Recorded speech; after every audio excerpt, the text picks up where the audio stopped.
नमस्कार दोस्तों, स्वागत है आपका किस्मत की रेखा में एक बार फिर से। किस्मत की रेखा। आज हम विस्तार से चर्चा करने वाले हैं एक ऐसी ज्योतिषीय घटना की जिसका इंतजार हर ज्योतिष प्रेमी करता है। शनिदेव उत्तर भाद्रपद नक्षत्र में गोचर करने वाले। यह घटना 28 अप्रैल 2025 को शुरू हुई है और इसका प्रभाव 3 अक्टूबर 2025 तक रहने वाला है। लेकिन जैसा कि आप सब जानते हैं, शनि के इस गोचर का असर क्षणिक नहीं होगा। शनि के किसी भी गोचर का असर यूं चुटकियों वाला नहीं होता। सबसे स्लो मूविंग प्लैनेट है, धीरे धीरे आते हैं बहुत लंबे टाइम के लिए, किसी भी एक नक्षत्र में या उसके पद में या फिर पूरी राशि में 2.5 साल तक रहते हैं। हमारे जीवन में धीरे धीरे अपनी छाप छोड़ते हैं और 2027 तक इसकी पुनरावृत्ति भी देखने को मिलेगी। चलिए सबसे पहले जान लेते हैं कि ये उत्तर भाद्रपद नक्षत्र आखिर है क्या। जब तक नक्षत्र को नहीं समझेंगे तब तक किसी भी ग्रह के वहां पर गोचर से वहां आ जाने से क्या रिजल्ट आएंगे, इसका क्या पता लगा पाएंगे आप। इसलिए थोड़ा ज्योतिष के पहलू को समझते हैं। उत्तर भाद्रपद नक्षत्र जो है वो मीन राशि में आता है। इसके देवता हैं अहिर्बुद्धन्य, जो एक तरीके से एक डिवाइन स्नेक यानी कि एक दैविक सर्प है। यह नक्षत्र थोड़ा मिस्ट्री भरा होता है, थोड़ा कंफ्यूजन, थोड़ा जादुई। इसका गहरा असर होता है। ये नक्षत्र बहुत गहरा है और इसे अपने आप को, खुद को समझने से जुड़ा हुआ माना जाता है। Self realization. इसे वाइज मैन ऑफ द नक्षत्रास, यानी कि सारे नक्षत्र जो है 27 नक्षत्र, अभिजीत को जोड़े तो 28, इनमें सबसे ज्यादा वाइज मैन कहा जाता है क्योंकि इसमें बहुत गहरी समझ है, आध्यात्मिक ग्रोथ यानी स्पिरिचुअल ग्रोथ है और आपके कर्मों का बैलेंस देखने को मिलता है।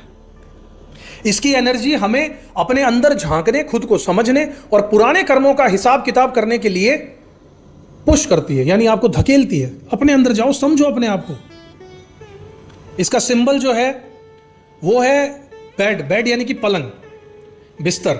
उसके 2 पैर जो होते हैं पलंग के, जो कि लाइफ के एंड पॉइंट यानी मोक्ष की तरफ इशारा करते हैं। यानी एक खास शक्ति इसमें मानी जाती है,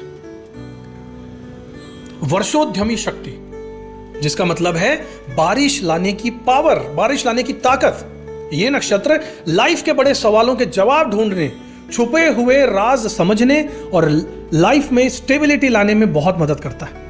इसके चारों फेज यानी कि हर नक्षत्र के जो 4 पद होते हैं वो चारों फेज मीन राशि में ही आते हैं। इसकी एनर्जी बहुत इमोशनल, स्पिरिचुअल और मिस्ट्री से भरी हुई मानी जाती है।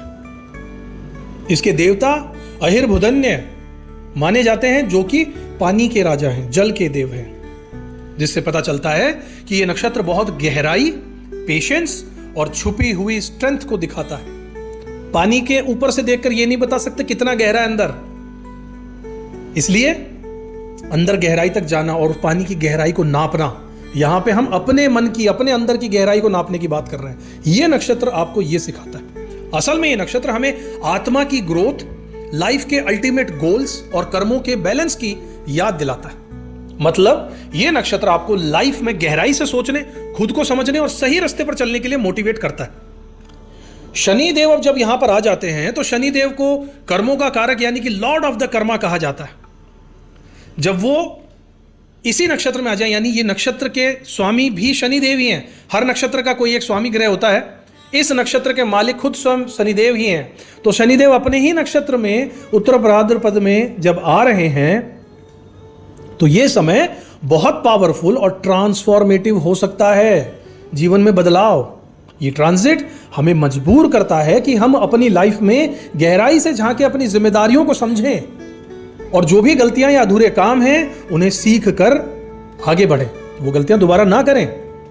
शनि का यह गोचर हर किसी को एक तरीका रियलिटी चेक देगा, जिससे हम अपनी लाइफ के हर हिस्से को दोबारा से सेट करने के लिए मजबूर हो सकते हैं।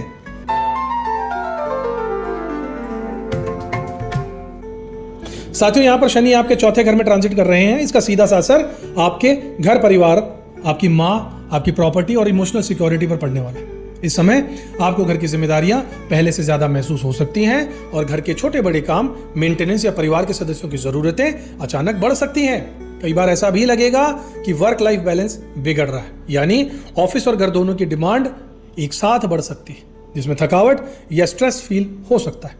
माँ की हेल्थ इस दौरान आपके लिए एक बड़ा फोकस का पॉइंट बन सकती है। अगर आपकी माँ पहले से बीमार है या उम्र दराज है तो उनकी सेहत को लेकर थोड़ा अलर्ट रहना जरूरी है। समय समय पर हेल्थ चेकअप कराइएगा, उनकी देखभाल में कोई कसर मत छोड़िएगा। ये चेतावनी आपके लिए। घर का माहौल पॉजिटिव और शांत बनाए रखने की कोशिश कीजिएगा, क्योंकि शनि की वजह से कभी कभी घर में टेंशन या इमोशनल डिसबैलेंस बढ़ सकता है। ऐसे में छोटी छोटी बातों को इग्नोर कीजिए और परिवार के साथ क्वालिटी टाइम स्पेंड जरूर कीजिएगा। शनि का चौथे घर में रहना आपको इमोशनली भी मैच्योर बनाता है।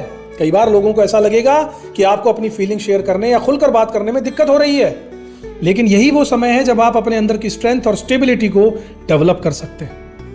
परिवार के बड़े बुजुर्गों या अपने रूट से जुड़ाव भी बढ़ सकता है। आपकी जो जड़ें हैं परिवार की, पुराने रीति रिवाज, पारिवारिक परंपराएं या पुश्तैनी घर जमीन से जुड़ी जिम्मेदारियां सामने आ सकती हैं। प्रॉपर्टी, घर या वाहन से जुड़े मामलों में भी इस समय कुछ नए मौके मिल सकते हैं। अगर आपका नया घर खरीदना चाह रहे हैं, रेनोवेशन या प्रॉपर्टी में इन्वेस्टमेंट का प्लान कर रहे हैं, तो ये समय धीरे धीरे आपके लिए फायदेमंद हो सकता है। लेकिन कभी भी बड़े फैसले से पहले पूरी रिसर्च और प्लानिंग जरूर कीजिएगा।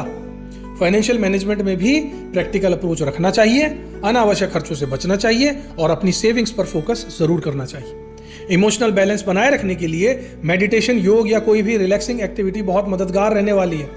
अगर कभी मन भारी लगे या स्ट्रेस बढ़ जाए तो खुद को थोड़ा वक्त दीजिएगा, नेचर के करीब जाइएगा या अपने किसी भरोसेमंद दोस्त या फैमिली मेंबर से दिल की बात जरूर शेयर कीजिएगा।